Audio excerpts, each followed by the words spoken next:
Assalamu alaikum, dear students. Hope you are fine. As you know that yesterday we started reading our lesson number 13, The Weeping Princess 2. And we read that Asim was very excited when he opened the metal box and emptied the stamps and he sorted them out in front of him. And he managed the stamps and there he organized the stamps according to their country names, according to the information that was related to those stamps. And he also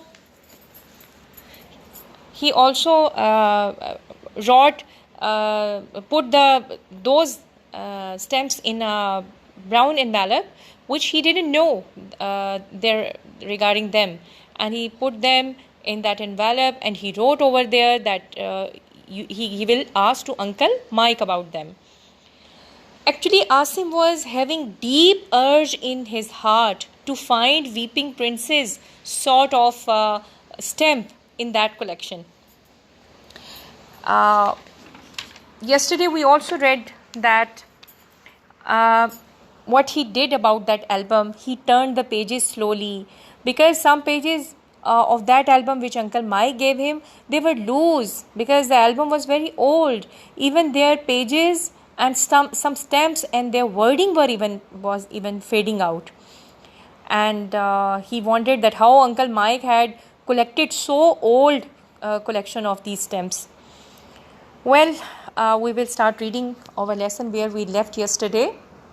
From here, many of the envelopes had Canadian stamps on them. Asim tried to read the postmarks. He suddenly had a brilliant idea. He went to his shelf and picked up the magnifying glass that his father had given him for his birthday. Why underline the magnifying glass? Students, magnifying glass is a lens that makes the objects more larger than their actual you can say their actual body.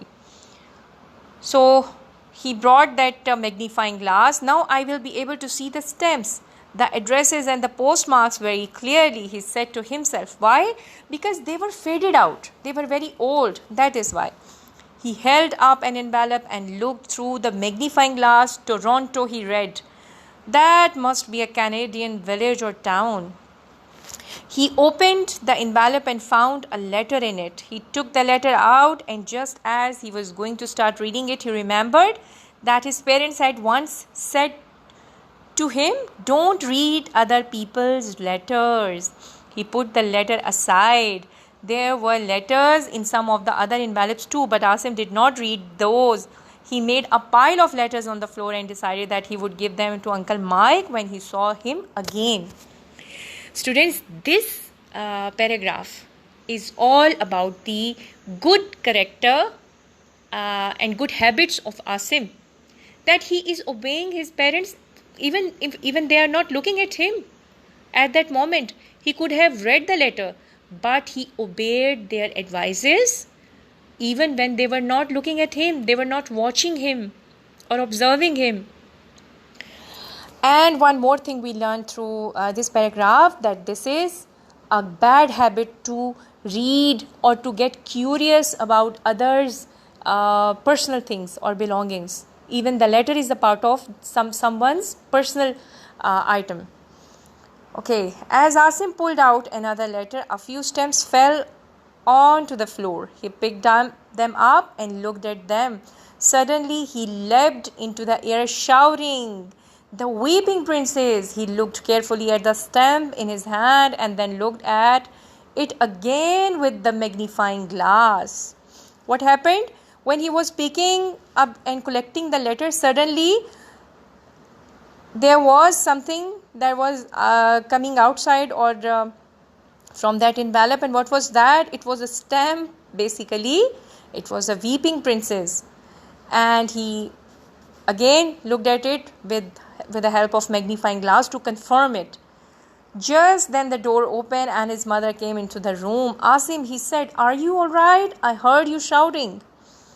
And what did he reply? "Look, mother," said Asim, "I think I have found the Weeping Princess." His mother examined the stamp and said, "I think you may be right. Perhaps Uncle Mike will be able to tell you." And Asim raced out of the room, holding on to the stamp tightly. "What's the matter?" asked father as he came stumbling down the stairs. Underline the word stumbling.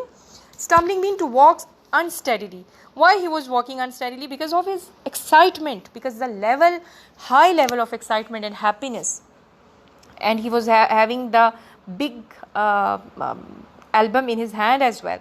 Asim did not stop but shouted as he went past, "I have found the princess." You see how excited he was to get that. He ran straight out of the front door and down the road. His father shouted after him, "Don't drop her," and went back to reading the Sunday paper. What his father was stopping her not to drop? To the weeping princess. Half an hour later, Asim and Uncle Mike arrived at the house in the Old Austin. Old Austin was the car of Uncle Mike.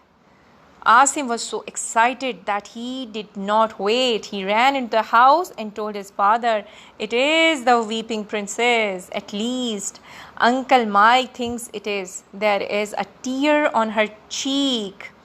His father laughed. "Now just slow down. If Uncle Mike thinks it is she, weeping princess, I'm sure he's right."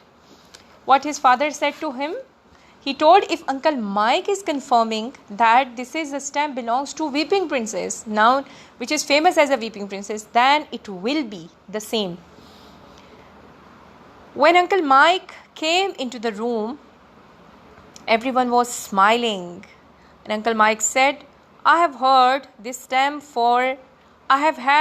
for all these years and I never knew. Now that I have given the album to Asim, it belongs to him.